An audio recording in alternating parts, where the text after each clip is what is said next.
Press, klik, hilang. Klik lagi yang ini, hilang. Untuk yang ini kan tidak harus pakai X. Bisa saja seperti ini. Nah, kemudian remove. Nah, ini saya taruh di atas dulu di sini. Kemudian ini kita tidak gunakan. Kita tutup. Sebenarnya sama saja. Kalau ini tadi pakai lompatan variable. Tombolnya, berarti tombol yang diklik. Nah, ini adalah tombol yang diklik. Parent, berarti sudah sampai di atasnya parent itu adalah TD-nya. Karena di atasnya tombol itu adalah TD. Lalu parent lagi, di atasnya lagi berarti itu adalah TR-nya. Di remove. Hilang satu baris. Nah, hal yang ini sama dengan cara yang ini. Coba kita uji, klik, hilang.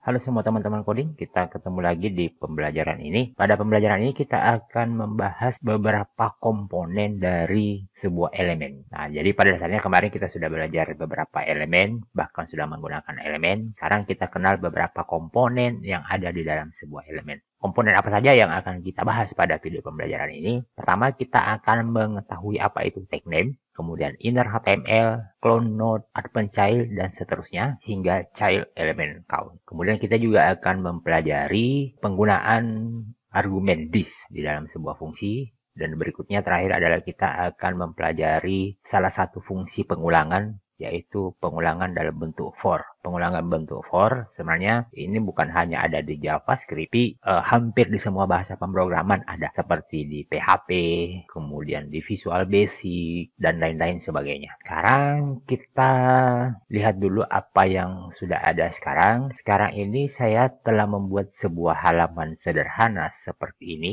Ada hal tulisan percobaan dibentuk dari H1, kemudian ada here, ada table, tabelnya ada judul kolom, lalu ada 2 baris isinya dan sebuah tombol.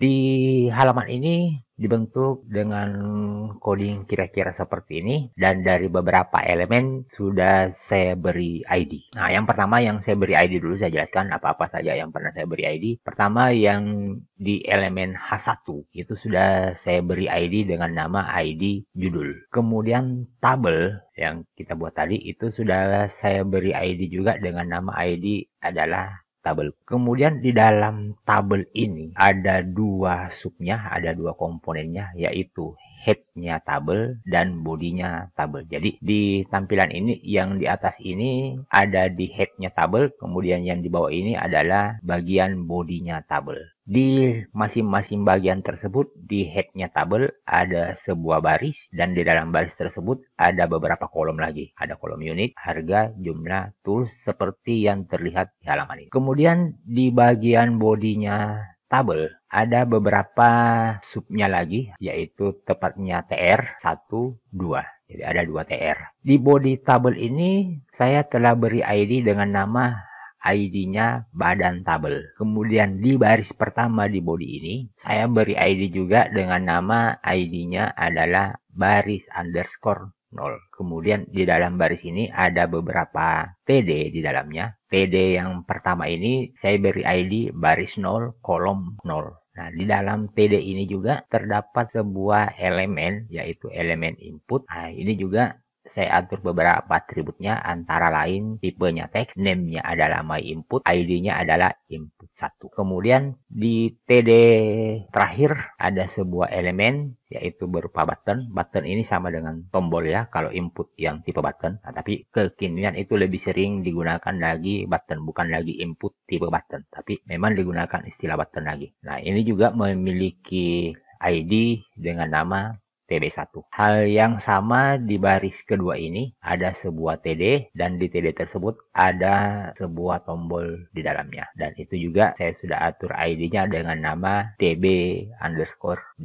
Selanjutnya di bagian bawah ada sebuah tombol, yang ini saya sudah atur juga ID-nya adalah TB3, kemudian salah satu atributnya adalah onClick. OnClick ini dia akan menjalankan function yang bernama kucoba. Nah, berarti di bawah ada sebuah function dengan nama kucoba. Saat ini function tersebut ketika dijalankan dia akan menampilkan sebuah pop-up box dengan nama ini pesan percobaan. Selain itu saya mempersiapkan sebuah function dengan nama functionnya adalah kucoba pesan, tapi nanti akan dipakai. Kita testing terlebih dahulu untuk function ini yang akan berfungsi ketika button TB3 ini, berarti ini maksudnya, Ketika diklik, coba dijalankan function ini. Kita coba apakah function tersebut sudah berfungsi ketika diklik. Coba.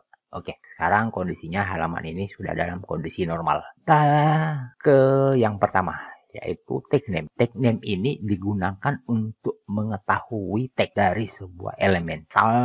Seperti ini. Tagnya kita tampilkan. Ini saya tutup. Kita akan buat alert, kemudian kita menampilkan tag name dari elemen yang ber-ID judul. Dokumen, kemudian get elemen. Ambil sebuah elemen ber-ID judul, kemudian coba kita tampilkan tag name-nya. Apa sih tag name daripada elemen yang ber-ID judul ini? Sekarang kita save, kemudian kita refresh. Coba kita tampil bahwa tag name-nya ID judul. Elemen yang ber-ID judul itu adalah tag H1. ID elemen yang ber-ID judul ini, tag name-nya adalah H1. Sekarang kita coba ambil tag name-nya untuk yang elemen ber-ID baris underscore. Harusnya yang muncul adalah tag name-nya adalah TR. Sekarang coba kita copy yang ini, kita tutup. Untuk yang ber-ID baris 0. Coba kita refresh, kita tampilkan betul tagnya adalah TR.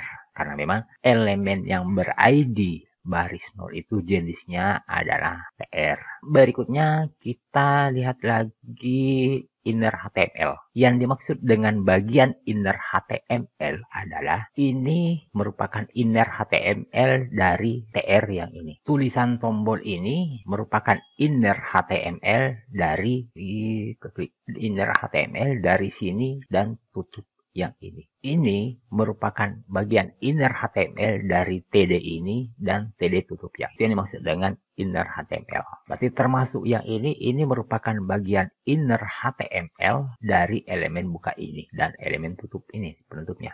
Dengan hal yang sama, ini merupakan inner HTML dari TH. Apa yang biasa dilakukan di dalam inner HTML? Inner HTML ya berarti kita bisa mengganti isi inner HTML-nya. Contoh, kita ganti inner HTML pada elemen yang ber-ID judul. Kita tutup lagi yang ini. Kita percobaan berikutnya inner HTML. Kita ambil dokumen yang ber-ID judul ya. Ambil dokumen yang ber-ID judul. Kemudian kita ganti inner HTML. Misal ini diganti. Jadi ini maksudnya cari di dokumen sebuah elemen yang ber-ID judul. Inner HTML-nya isi dengan tulisan ini diganti. Sekarang kita coba refresh. Kita klik betul ini diganti. Nah kita coba lagi berikutnya deh. Inner HTML untuk elemen yang ber-ID TB1. Kita lihat TB1 ini, ini bukanya, ini adalah tutupnya, berarti ini adalah inner HTML-nya. Nanti tulisan ini juga bisa kita ganti dengan cara yang tadi. Nah, saya copy dulu yang ini,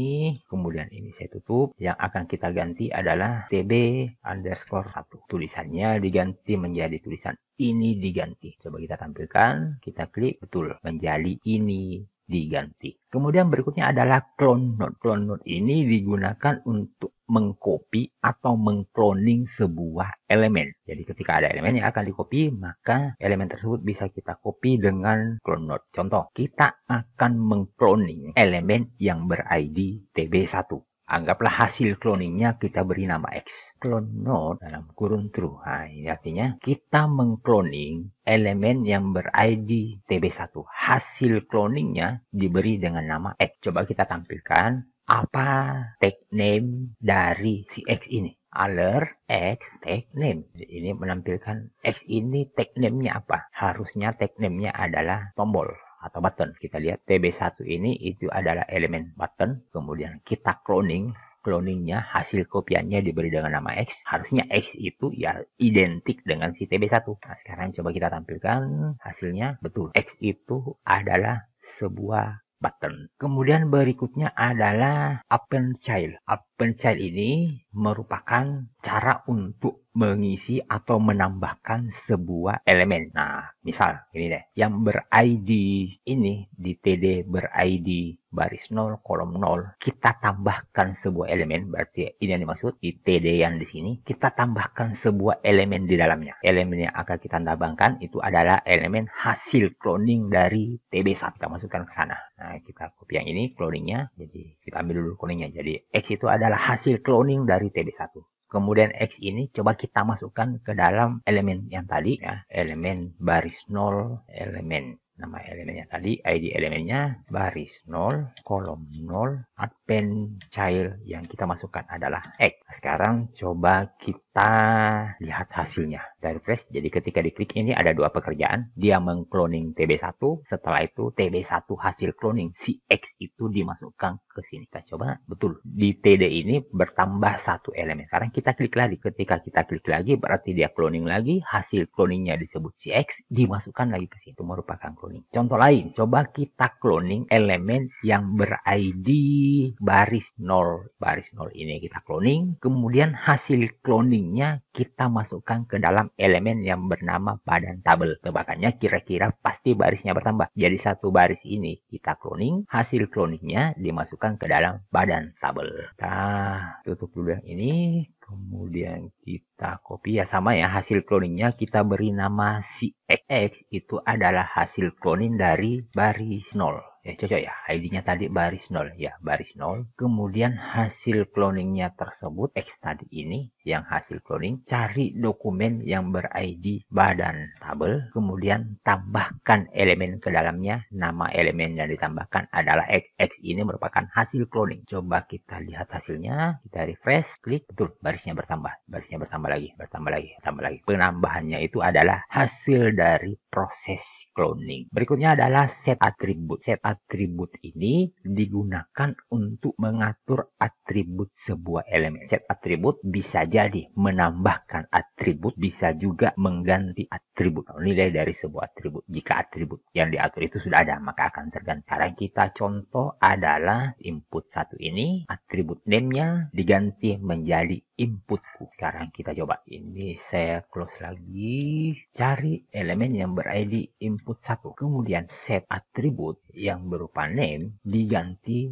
dengan inputku. Jadi ini adalah proses mengganti nama sebuah elemen, atribut name-nya yang kita atur. Sekarang coba saya refresh. Yang diganti tadi adalah ini yang ada di sini, baris ke 0, kemudian TD yang ini di dalamnya adalah elemen input. Karena untuk membantu saya inspect elemen ini, untuk memperlihatkan, nah ini adalah elemen input 1, salah satu atributnya adalah name. Coba kita klik, name-nya berubah menjadi inputku. Itu yang dimaksud dengan mengatur atribut. Set atribut bisa jadi sifatnya mengganti, bisa saja sifatnya menambah. Misal, name-nya ini tidak ada.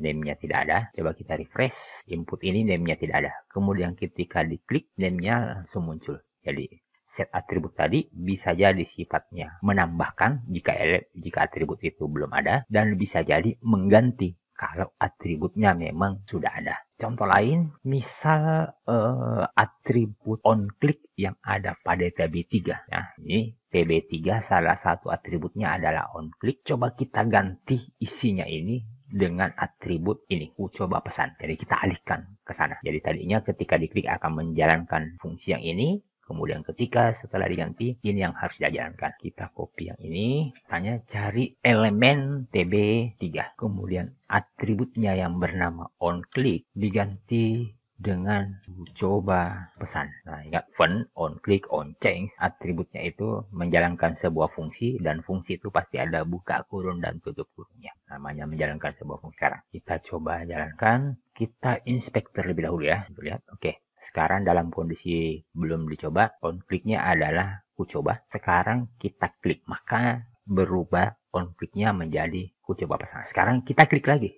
Apa yang terjadi? Ketika diklik, betul, dia akan menjalankan sebuah fungsi yang sudah kita tetapkan tadi, namanya ini. Dia menjalankan yang ini. Bukan lagi menjalankan yang ini. Bukan lagi menjalankan coba. Karena sudah terganti onClick-nya. Nah, itu kira-kira mengatur atribut. Selain mengatur atribut, ada juga proses menghilangkan sebuah atribut. Atribut sebuah elemen bisa jadi kita hilangkan. Contoh, elemen yang ber-ID baris 0 ini, coba kita hilangkan atribut ID-nya.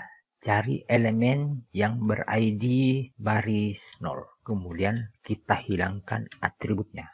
Remove atribut ID. Jadi ini menghilangkan atribut ID yang ada di elemen yang ber-ID baris 0. Sekarang kita refresh, sebelumnya kita inspect. Kita jadi yang elemen yang ber-ID baris 0 yang ada di sini. Ketika diklik, hilangkan atributnya yang bernama ID. Coba kita klik, atributnya hilang. Contoh lain, misal yang di input 1 tadi ya, di input 1 kita hilangkan atribut name-nya. Ya tadi input 1 kebetulan ada atribut name-nya ini. Ada atribut name-nya. Coba kita hilangkan atribut name-nya. Kita cari elemen yang ber-ID input 1. Kemudian kita remove atributnya. Atribut yang dihilangkan adalah name. Coba kita refresh. Kita inspect. Sekarang masih ada atribut name-nya. Setelah kita klik, oke, atribut name-nya hilang. Kemudian berikutnya adalah children. Nah, sebelum saya bahas children, saya perlihatkan secara struktur tabel ini sampai ke bawah ini, tabel itu memiliki dua children atau dua anak-anak. Pertamanya itu adalah elemen T-head, anak keduanya itu adalah elemen T-body. T-head ini juga punya anak-anaknya, itu adalah TR. TR ini juga punya anak-anaknya adalah TD ini, TD ini, TD ini, TD ini. TD ini juga punya anak-anaknya adalah yang ini. Jadi itu yang disebut dengan hierarki. Dalam susunan hierarki anak-anak seperti yang tadi, urutan A itu selalu dimulai dengan 0, kemudian 1, 2. Atau dengan kata lain, ini adalah anak urutan ke-0 dari tabel ini. Kemudian ini adalah anak urutan ke-1 dari tabel ini. Atau dengan kata lain, urutan itu disebutnya dengan indeks. Jadi ini adalah anak indeks ke-0, ini adalah anak indeks ke-1 dari si tabel. Sedangkan yang tadi, yang TR ini punya anak, berarti ini adalah anak indeks ke-0 dari TR ini adalah anak indeks ke-1 dari TR ini, seterusnya ini adalah anak indeks kedua dari TR ini, dan ini adalah anak indeks berikutnya dari TR yang ini. Sekarang kita coba mendeteksi tag dari sebuah elemen dengan menggunakan children yang tadi. Sekarang kita tampilkan apa sih tag name-nya indeks ke-0 dari baris 0. Jadi kita lihat baris ke-0 ini, baris ke-0, kita cari indeks ke-0-nya itu atau ini dia masuk kategori up. Sekarang ya seperti begini modelnya. Ini kita tutup dulu.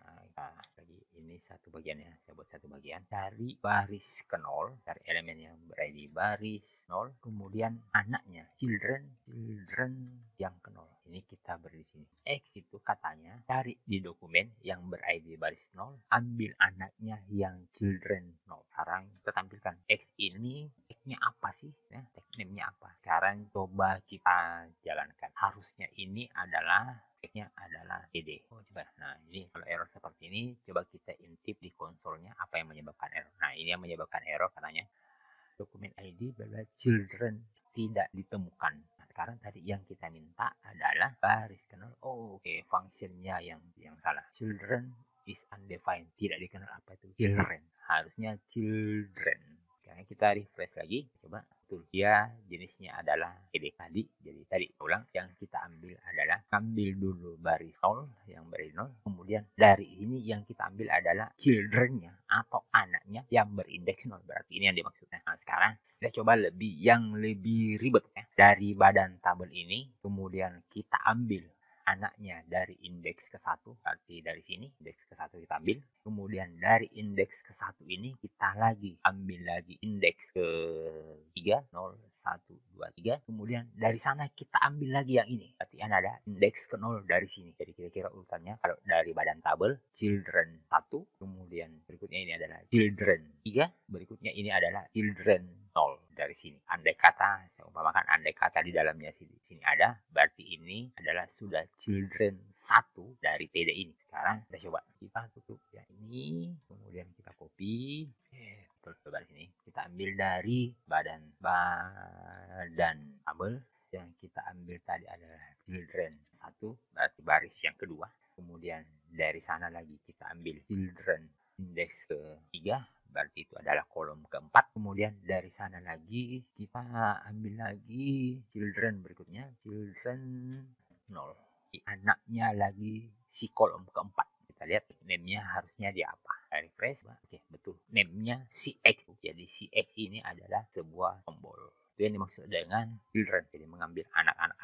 Kebalikan dari children ada disebut dengan parent elemen. Agak beda dengan children. Kalau children kita harus menyebutkan anak keberapa. Ketika kalau parent elemen, orang tuanya, tidak perlu kita sebutkan angka indeksnya karena memang induk dari sebuah elemen pasti cuma satu. Kalau anak sebuah elemen pasti lebih dari satu. Tapi kalau induk cuma ada satu. Sekarang kita coba mengambil induknya dari elemen yang ber-ID baris 0.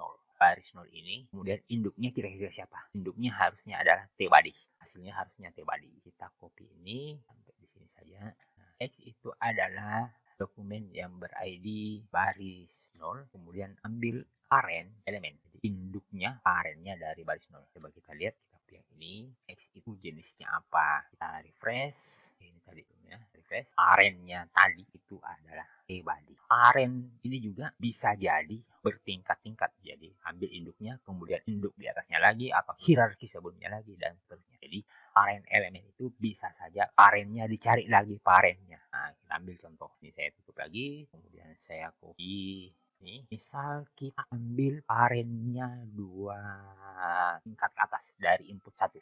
Input 1 itu adalah tadi elemen yang ber-ID input 1. Elemen ber-ID input 1 mana tadi ya? Input 1 ini adalah input 1. Parentnya ini satu tingkat di atasnya adalah TD. Satu tingkat di atasnya lagi itu adalah TR. Kita buktikan apakah betul menghasilkan TR. Ambil dari dokumen input 1. Kemudian ambil parent elemen, berarti ini sampai ke TD-nya. Kita ambil lagi parent elemen lagi, berarti naik lagi satu tingkat. Berarti yang dihasilkan harusnya adalah TR. Coba kita refresh, to TR. Kalau kita tambahkan lagi sekali parent elemen, maka sampai lagi ke atasnya. Atasnya TR tadi itu adalah T-body.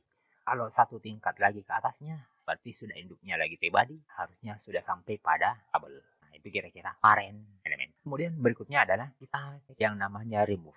Nah, remove ini adalah untuk menghapus atau menghilangkan elemen, yaitu dengan remove. Nah, sekarang kita coba elemen yang ber-ID baris 0. Elemen yang ber-ID baris 0, coba kita hilangkan. Berarti elemen ini yang ber-ID baris 0 ini kita hilangkan. Efeknya ya, karena dihilangkan berarti hilang dari sini. Hapus satu baris, karena ini baris 0. Kita coba lagi. Ini kita tutup, ambil, kita copy. Baris 0. Kemudian kita tambah remove. Remove itu biasanya tidak salah ada buka kurung tutup kurungnya ya. Coba saja. Oh, ini X-nya kita tidak perlukan. Karena kita menghilangkan. Remove baris 0. Nah, coba kita tes. Refresh, kita klik hilang. Sekarang ketika kita klik lagi, pasti ini juga hilang karena ini sekarang posisinya adalah baris ke 0. Kita klik, sorry, ID-nya sudah tidak ketemu ya, baris 0 karena cuma satu tadi elemen yang ber-ID baris 0. Sekarang kita coba lagi ya, menghilangkan para elemen, coba 2 tingkat ke atasnya. Kita coba 2 tingkat ke atasnya, induknya si input 1. Input 1 tadi itu adalah elemen yang ini, input 1. Nah, ini tapi bukan input satunya kita hilangkan, tapi induknya lagi. Misal yang kita hilangkan adalah TD-nya ini. Kita hilangkan TD-nya. Dari sini kita ngambil. Seperti begini. Jadi tadi input 1. Kalau saya sampai di sini input 1, kemudian saya jalankan. Tadi sudah di remove ya. Kita copy dulu ya. Copy dulu supaya ada dokumentasinya. Oke. Nah, ini yang kita akan remove. Coba kita remove dulu input satunya ya. Input 1. Refresh. Kita klik hilang input 1 yang di sini. Nah, hilang. Sekarang kalau saya tambah lagi parent elemen terus titik input 1 dicari induknya kemudian dihilangkan. Nah, induk dari input 1 itu adalah TD. Kalau kita klik, nah, tadi input 1 ya. Parent elemen remove.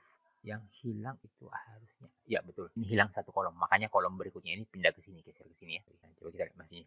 Ketika ini TD-nya hilang, berarti kan TD yang di sini bergeser ke sini, TD yang di sini juga bergeser ke sini, TD berikutnya bergeser menggantikan sebelumnya. Nah, itu yang dimaksud dengan menghilangkan induknya. Sekarang kalau kita tambah lagi satu tingkat parent elemen, kemudian titik remove parent elemen, saya mau ya oke, parent elemen, nanti input 1 diambil induknya berarti sudah sampai di TD, ambil lagi induknya sudah sampai di TR, harusnya baris yang hilang. Kita refresh, klik hilang baris. Itu kira-kira yang dimaksud dengan melakukan remove. Kemudian berikutnya adalah child count. Nah, child count ini adalah digunakan untuk menghitung jumlah anak dari sebuah elemen. Jadi tadi kita sudah pelajari children itu elemennya apa. Child count itu adalah menghitung berapa sih jumlah anaknya sebuah elemen. Contoh, kita cari elemen yang banyak anaknya. Gitu ya. Misal jumlah elemen atau anak dari yang ber-ID badan tabel. Nah, ini, misal ini X itu adalah dokumen ber-ID badan tabel, kemudian kita hitung berapa anak child elemen count. Nanti X ini dia akan menghasilkan informasi ada berapa anaknya si elemen yang ber-ID badan tabel ini.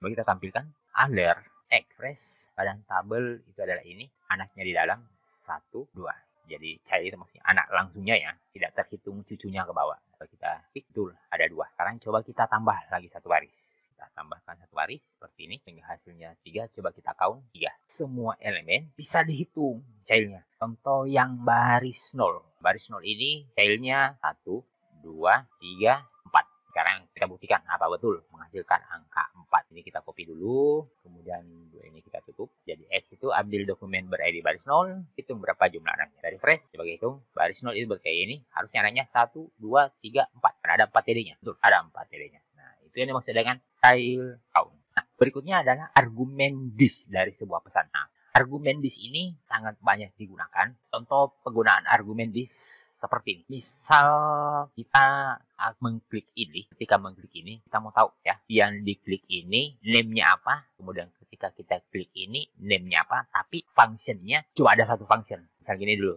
kita buat name di input 2 ini, kita buat ID ya, sorry, bukan name ya, anggaplah ID di input 2, kita deteksi ID-nya ya.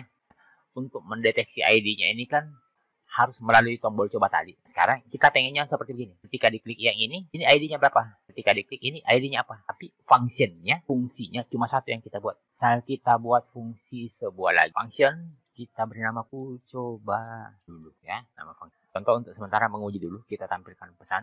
Ini ku coba dulu.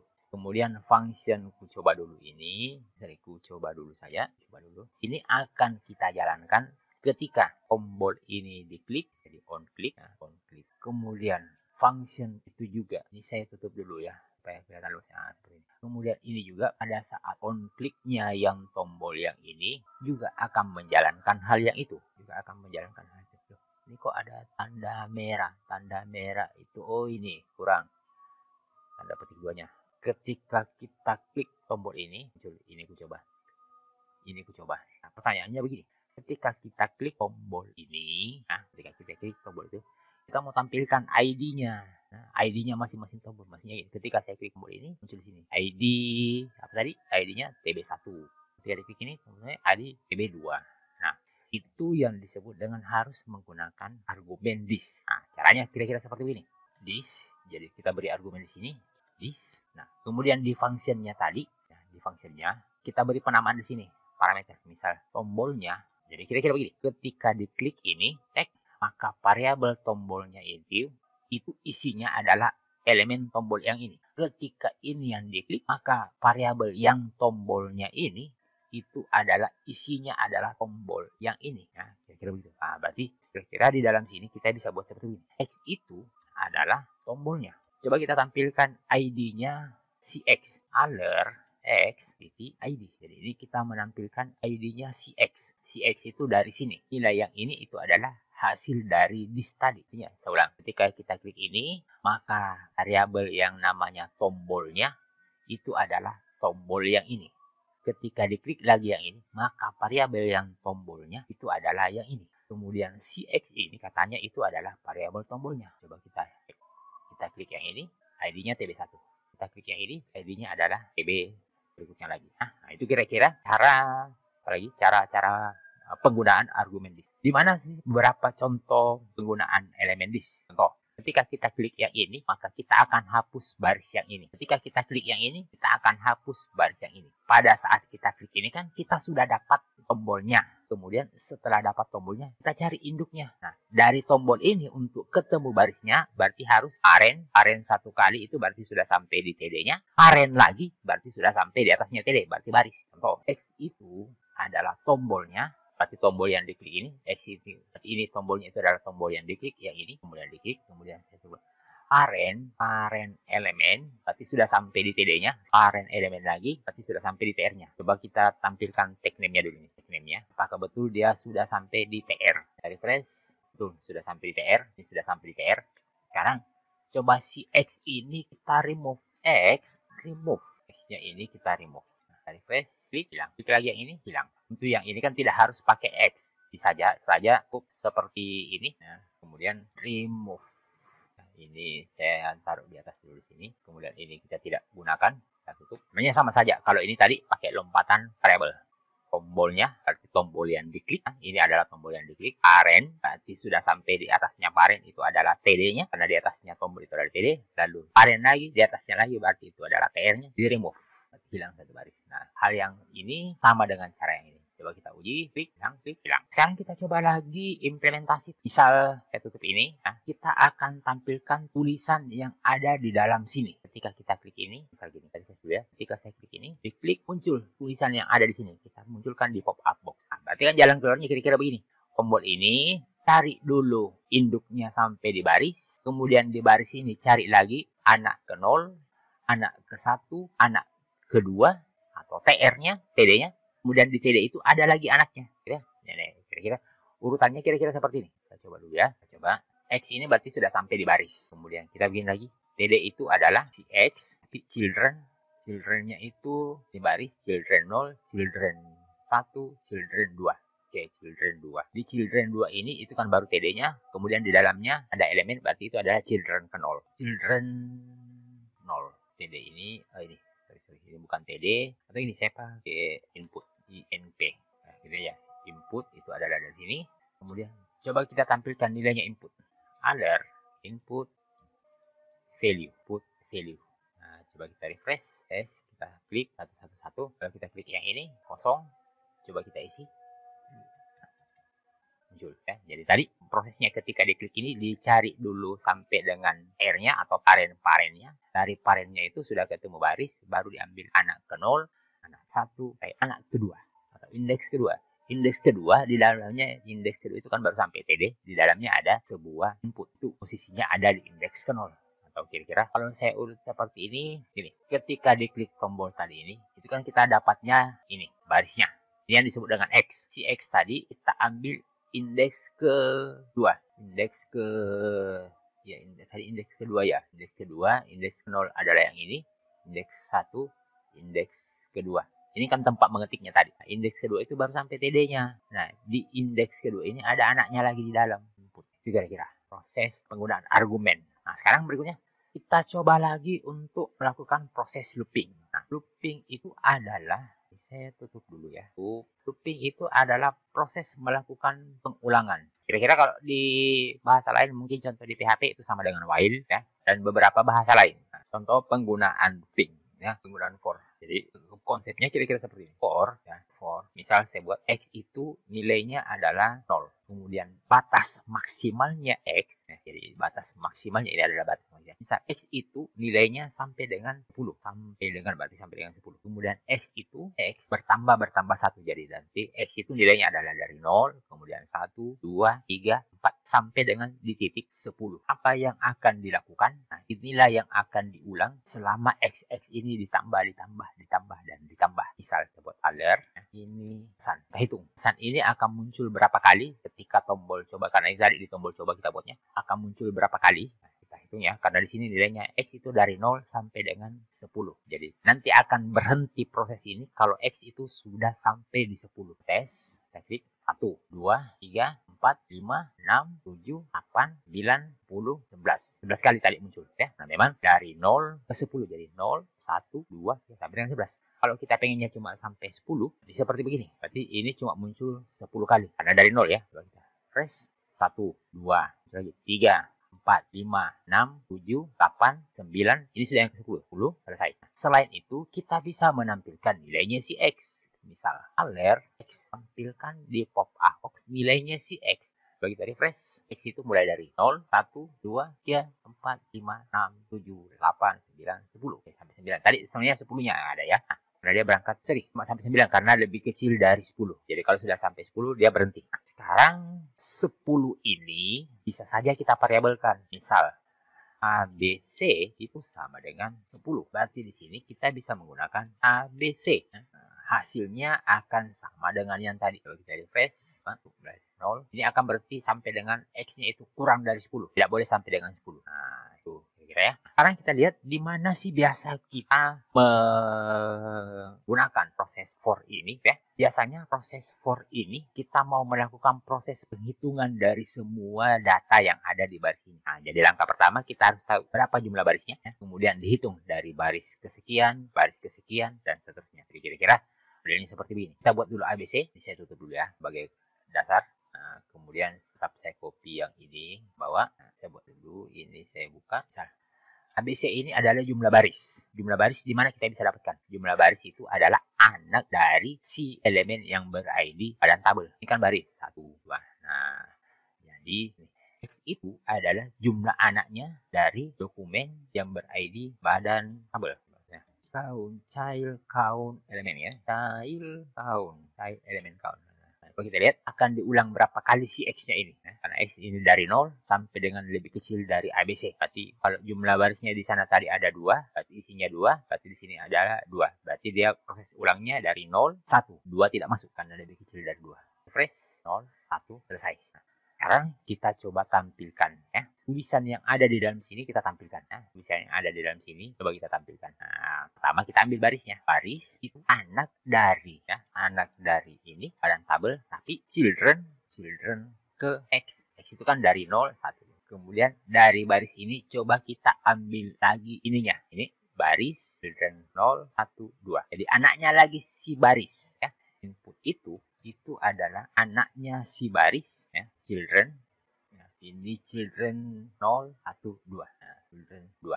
Berarti input ini kita sudah dapat. Nah, coba kita tampilkan nilainya si input ini. Other input value. Nah, tampilkan input value-nya. Jadi input ini sudah sampai saat ini. Kalau kita refresh, klik undefined. Kok ada yang undefined? Input children itu input baris children 2. Nah, ya. Seperti begini, kita tampilkan dulu ya cara melihatnya. Input itu sebenarnya tag name-nya apa ya, betul enggak? Input refresh TD. Oh, baru kita sudah sampai di TD gitu ya. Oke, baris indeks ini kan baru sampai TD-nya gitu ya. Ini kan barisnya baru sampai TD-nya. Nah, di dalamnya TD lagi harusnya sampai di children ke 0 ya. Nah, baru kita tarik TD. Nah, ini sudah inputnya baris children kedua, berarti adalah kolom ketiga. Di dalam kolom ketiga itu kan ada elemen input itu yang indeks 0. Kita refresh S111, 222 dan seterusnya. Untuk lain pemanfaatannya, misal kita mau tampilkan totalnya secara keseluruhan. Nah, kita buat dulu sebuah variabel di atas. Total sama dengan kosong ya. Kemudian berikutnya kita buat di sini. Total itu adalah total itu sendiri ditambah yang ini.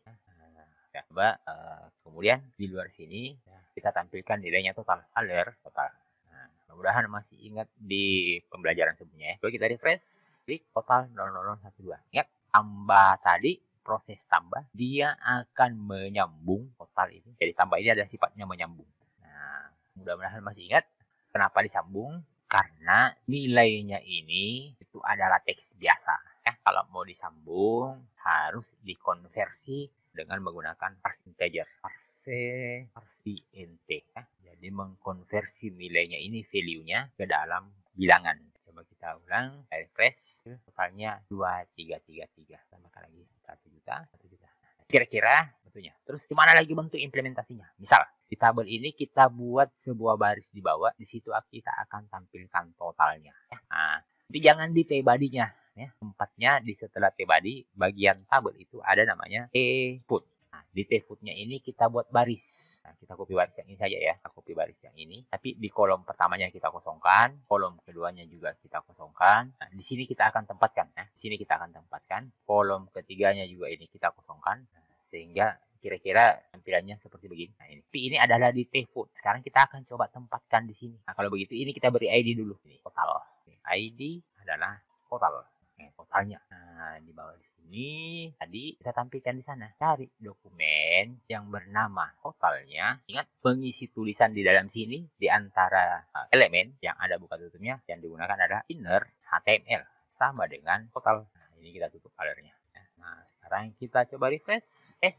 Totalnya. Ya. Nah, tapi ini tadi tulisan ada titik-titik setelah di refresh tadi. Nah, kita hilangkan dulu titik-titiknya supaya tidak mengganggu pemandangan. Kira-kira seperti ini. Press, klik, munculkannya. Oke, itulah kira-kira beberapa hal terkait dengan penggunaan beberapa komponen di dalam JavaScript. Mudah-mudahan video ini bisa membantu untuk yang kalian sering bermain-main di JavaScript.